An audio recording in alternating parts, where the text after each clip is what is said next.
on the delightful stories of Isabel Scott Rorick's gay, sophisticated Mr. and Mrs. Cugat, starring Miss Ball with Richard Denning.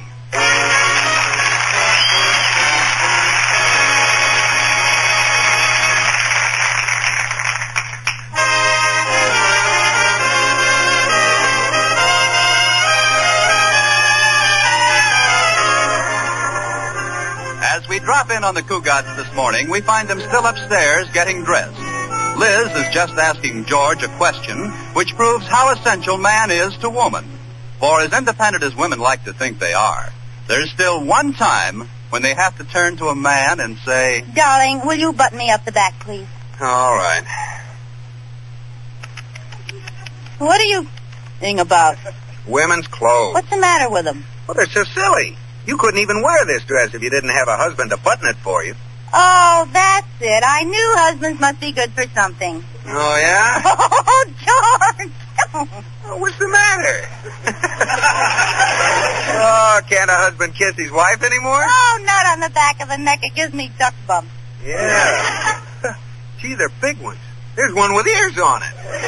That's my head. Aren't you through buttoning me yet?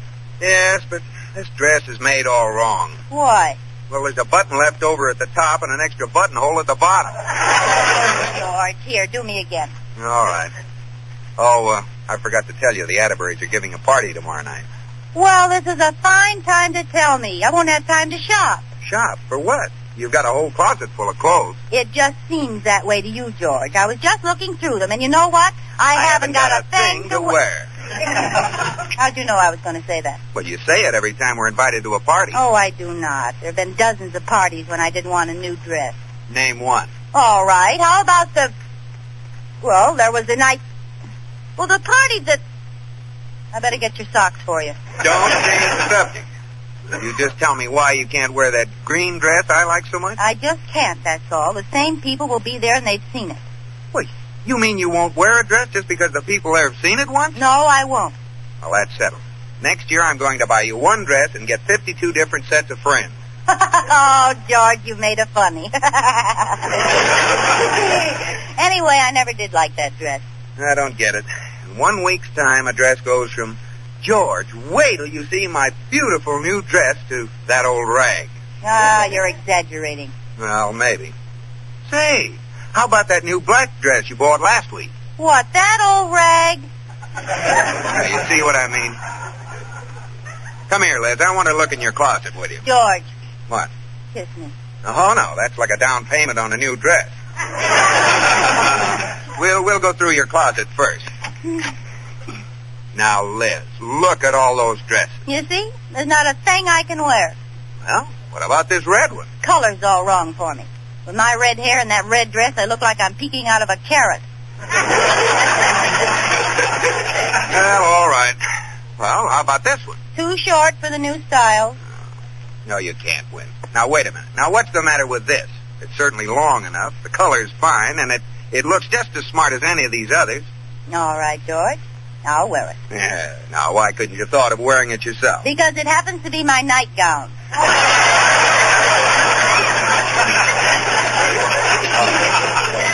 You know, it's too bad it isn't a New Year's Eve party. Then all I need would be some ribbon. Ribbon? Yeah, I'd wrap it around my middle and go as 1949. Go ahead. You might start a new fashion. Ah, George, the Atterbury parties are always so swanky. If I don't get a new dress, you'll just have to go without me. Yeah, and if I buy you a new dress, you'll have to go without me. I'll be home taking in washing. Oh, why don't you work in a dress shop instead of a bank? Then I could wear a dress and take it back. Too bad you can't bring money home on approval. Well, I guess I'd better get dressed for work. Oh, dear. What's the matter? I simply can't go to work today. Why not? Well, what'll I wear?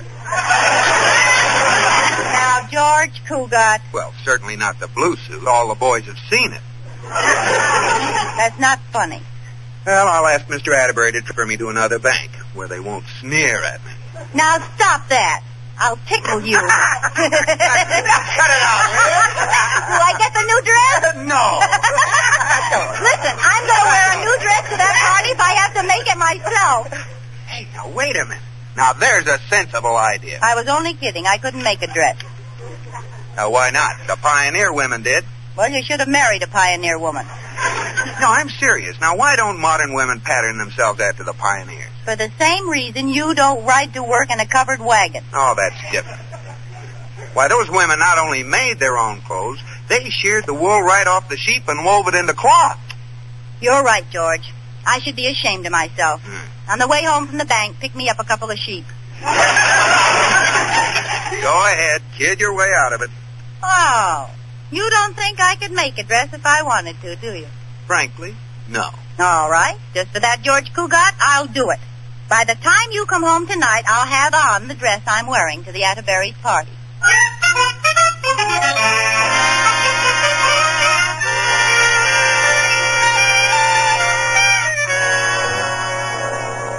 Well, Katie, I'm all ready to make my new dress. Well, I didn't know you knew how to sew, Mrs. Cugat. Well, I didn't this morning, but I've been reading a book on it. Let's see now. All I have to do is face the binding, pink the plackets, gather the peplums, and yoke the pleats. What does all that mean? I haven't the slightest idea. How do you like the material? Oh, let's see. Oh, it's beautiful. I love purple. Do you think I bought enough for a dress? How much did you buy? 25 yards. 25? But you only need 3 yards for a dress. Oh, really? Well, I wanted to make a wide hem. Well, I think you're going to need my help, Mrs. Cugat. Where's your pattern? Well, here's the envelope with a picture on the front, but they forgot to put the pattern in. Really? Yeah, when I opened it, there was nothing inside but a lot of tissue paper. That's the pattern. Oh. Yes, you see, this piece says front, and this one says back. Oh, yes, this is for the arm. Here's one for the neck. What part of me is my butterick?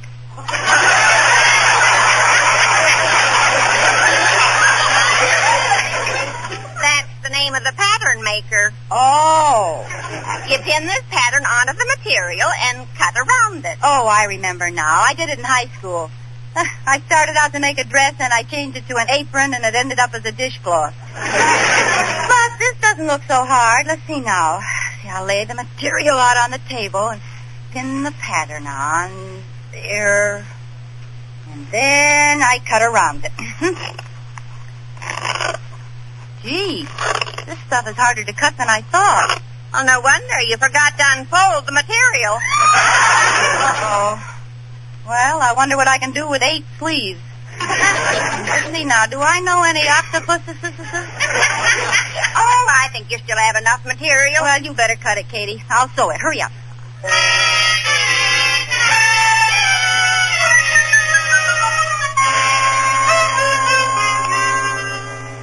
There. Everything's all cut. All right. I guess I'll sew the blouse together first. Whee! This is fun.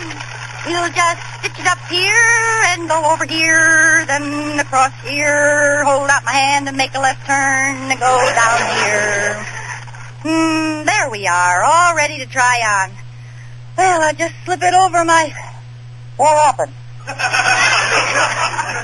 Where'd everybody go? Hey, Katie, did you turn off the lights? No, ma'am.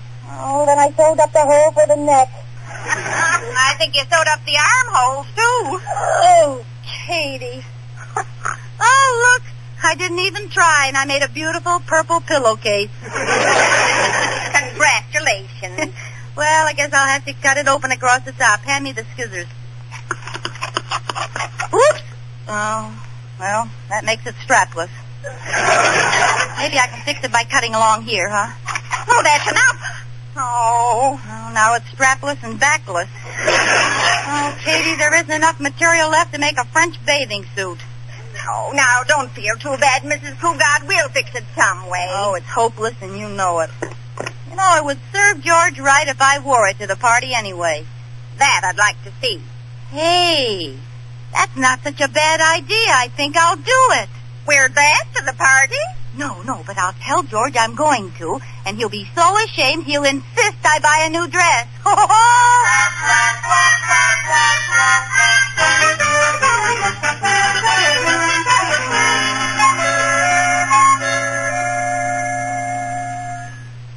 He's all settle down in the living room with this paper, Mrs. Cugat. Are you ready? I think so. Does it look bad enough, Katie? Let me see. Oh, you look awful. Thank you. I've done everything I can to mess it up. Oh, that was a wonderful idea, making a blouse out of the tablecloth. Well, the jam stain matches the purple material. And how did you ever think of pinning the sleeves to the bottom of the skirt? Oh, it just came to me in a mad moment. Look what I found for a belt. I hooked together a pair of George's old garters. Wonderful. Go in and see what he says. All right. Now we'll see how he likes a pioneer woman for a wife. George. Yes, dear? Put down the paper. I want to show you something. Yeah. This is the dress I made. I'm going to wear it to Atterbury's party. Well? Liz. What's the matter, George? You look surprised. I certainly am. I never dreamt you could make a dress that nice.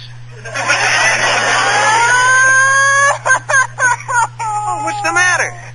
You think this dress is pretty. It is not. It's awful. Okay, it's awful. Ah! Now what? I slave all day making a dress and you think it's awful. Oh, honey, I was just trying not to insult your work. Oh. Now, come over here and sit on my lap. All right. And that's it. Now, put your head on my shoulder and rest a minute. Do you love me, George? Of course I do. Say it. Well, don't you know I do without my saying it? No, I want to hear it. Say you love me, George. You love me, George. Oh, Hey, stop blowing in my ear. That tickles. Hey, George, it sounds empty in there. Oh, it does not. It does, too. Here, hold a match by your other ear, and I'll see if I can blow it out from this side. Oh, Liz, you are an idiot. I know, but I'm pretty, huh? You know, it's a lucky thing for you the marriage contract doesn't contain a sanity clause. Oh, George, there is no sanity clause.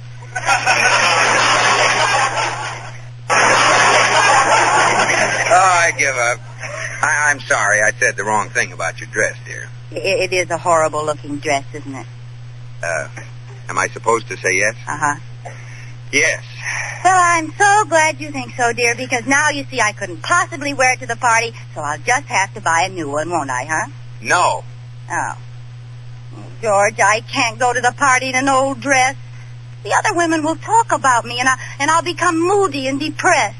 During the evening, I'll get so despondent, I'll just jump off the roof. Let me off your lap, you murderer. Oh, Liz. After all, George, the least you could do is buy me a new dress to be buried in. My little heart is bleeding for you, but the answer is still N-O. Oh, George Cugat, you make me so M-A-D. Well, you'll get over it in T-I-M-E, dear. Did it work? No. Now what? Well, George will skin me alive if he finds out, but I'm going to buy a new dress without telling him. Well, how can you do that? By turning to a girl's dearest and closest friend, the charge account.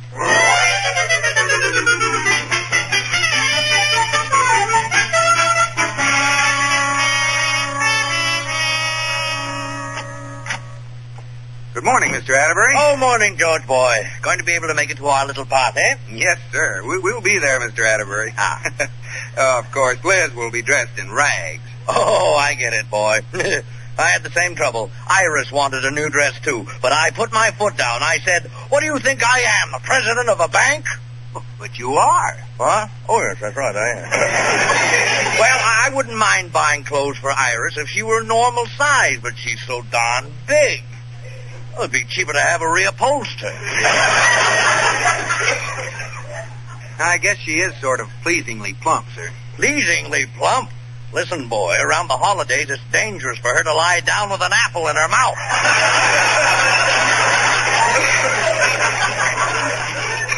It must be some job supplying her with clothes. Job? It's a project. And she has so many of them. You should see her clothes closet. It looks like a long row of pup tents. I'll bet she has no idea what's in there. Well, Liz is the same way.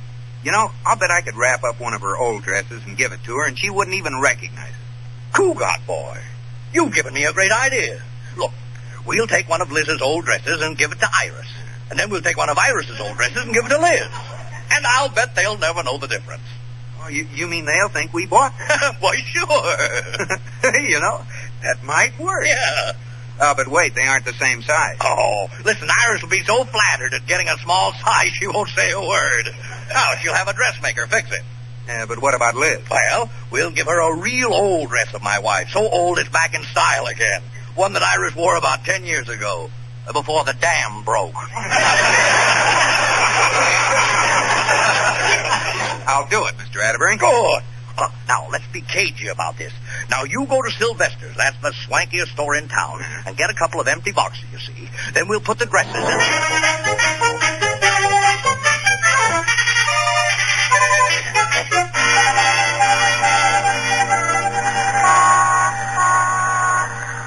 Hi, Marge. I finally made it. Oh, where have you been? You're an hour late. Oh, I'm sorry. Have you been waiting long? No, I just got here. That if I'd been on time, Liz, you should be ashamed of yourself. Well, I had to run an errand. Oh.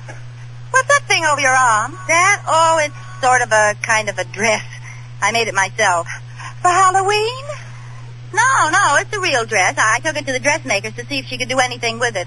What'd she say? I don't know. She couldn't stop laughing. Well, come on, Liz, let's go shopping. Where we start? Oh, I don't care. I just want to buy a gown. Liz, let's go in here. Sylvester's salon. Sylvester's? Oh, no. That's too snooty and so expensive, Marge. Well, let's just go in and look around. I've never been in there. Well, I guess that won't hurt.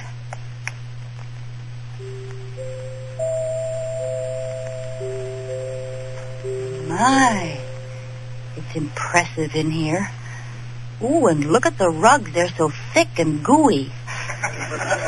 You sink right into them. My goodness, what was that? Liz, look. The walls are opening. There's a man standing there. Oh, no, not with a spotlight on him. Gee, I wonder who he is.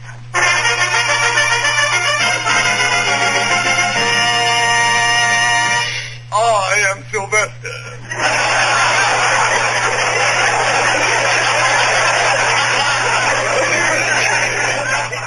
I am Liz. I'm Marge.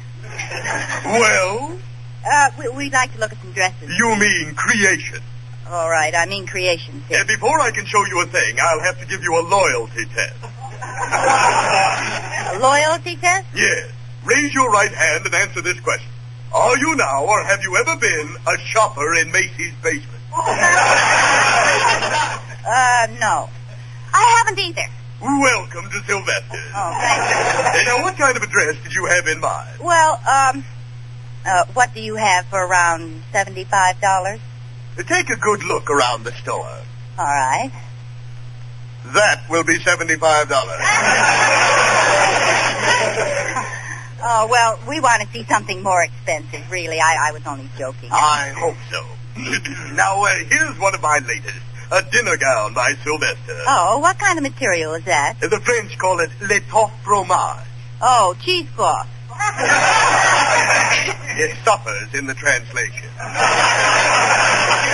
It's priced at $450. Must have been imported cheese. The price comes from the fact that I, Sylvester, created it. Without my label, the dress is worth 50 cents. Well, rip out the label. Here's 50 cents.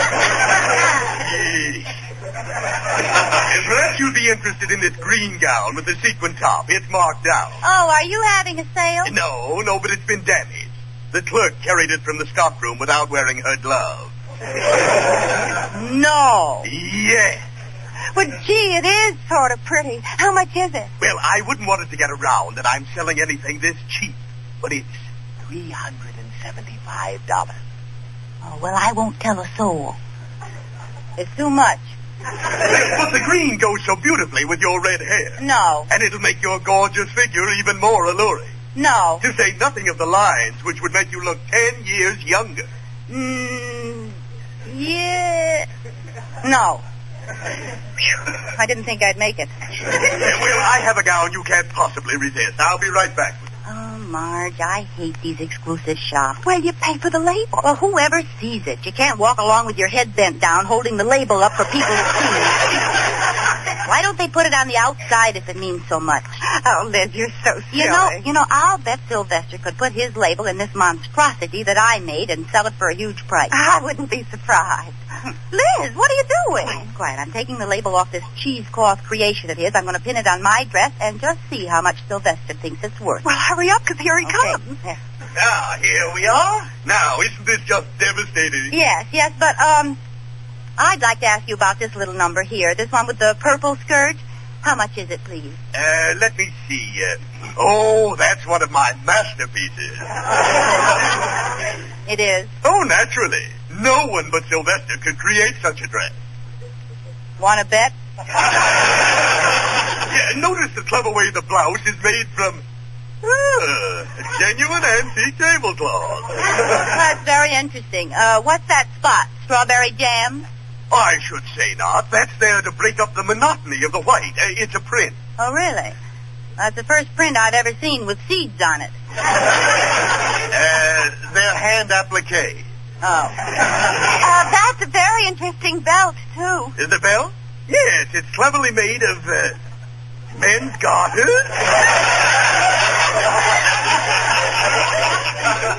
It's a French import, Marge. It is? Yes, it is. But how did you know? Oh, it's right here. See, on the garter, it says Paris. That's so amusing. Oh, Sylvester, I played a joke on you. Do you know who really made that dress? Sylvester, creator of the world's finest dresses. No, Cugat, creator of the world's finest messes. Liz, look, coming in the door. It's George. George, my goodness, what's he doing here? Oh, I can't let him see me. Is there a back door here? Well, yes. Come on, Marge, let's get scared. Well, what about your old dress? Oh, who cares? Let him keep the thing. Come on, let's get out of here. Wait, come back. This would look stunning on you. Tourist. I beg your pardon. Oh! You frightened me. Sorry. Say, I'd like to buy 2 empty boxes. Empty boxes? Well, all right. Here's 2 right here. That'll be $25 apiece. Say, I've got a surprise for you. I'll give you $1. Yeah, I got a surprise for you. I'll take it. Business is lousy.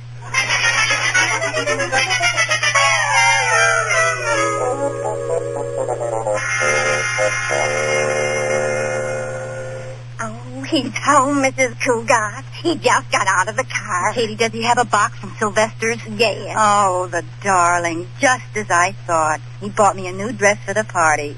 Oh, Katie, he's such a wonderful husband. Liz, where are you? Oh, hi, dear. You're home early. Here, I've got a surprise for you. A present. Oh, George, from Sylvester's. Yeah, you know, that snooty, expensive dress salon. Yes, I've heard of it. I can hardly wait to see what it's like. Oh, it's so exciting. Oh, George, it's lovely. It's stunning. It's Iris Atterbury's old dress.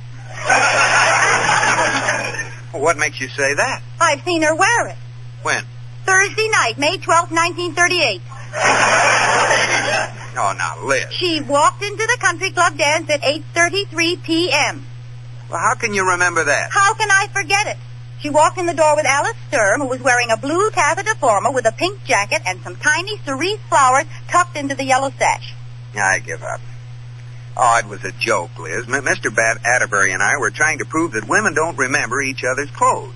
See, I was going to give him one of your dresses to give to his wife. Oh, and I thought you were being so wonderful.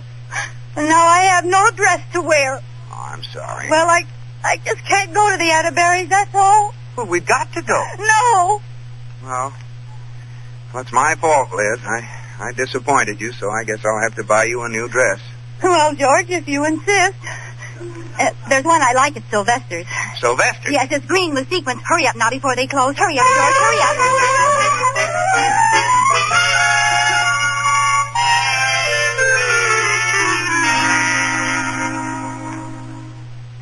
Honey, I'm back. Oh, let me open it. I didn't get you the green dress. Sylvester helped me pick out a prettier one. Oh, I can hardly wait to see it. Oh. Well, how do you like it? Why, it's lovely. Just what I've always wanted. A purple dress with strawberry jam on the blouse. Oh, honey, don't cry. I know it's the dress you made. Sylvester just wanted to get even with you. Very funny. I bought the dress you wanted, too. Oh, you did? Oh, George, you're wonderful. Oh, George. Oh, you know, you're my favorite husband.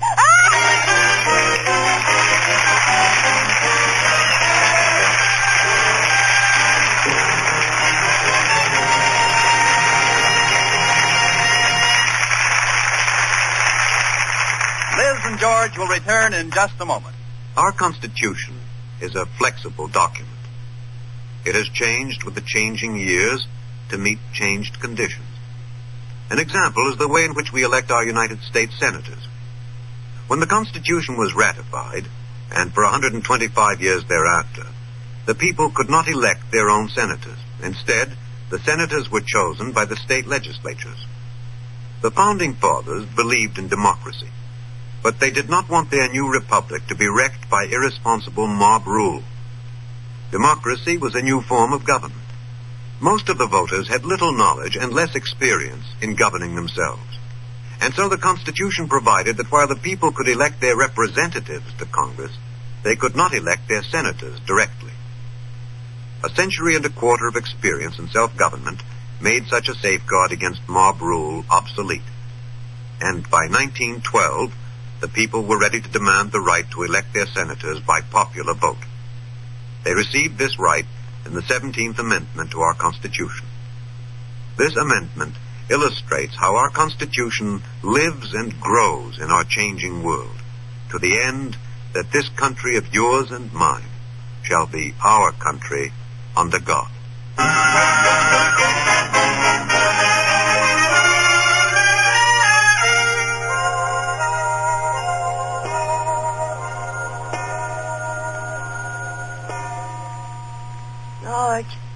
George, are you asleep yet? Yes, I am. Well, wake up. I want to ask you something. What is it? George, what are you giving me for Christmas? I'm not going to tell you. Oh, come on. Can I have 3 guesses? Okay. But just 3, no more. All right. Mink coat, mink coat, mink coat. You know, I had a hunch that was what you wanted. Well, what made you think that? Well, when I looked in the bathroom mirror this morning, somebody had squeezed out toothpaste to spell mink. No. Yes. So you know what I'm going to get you? What? A new tube of toothpaste. Oh.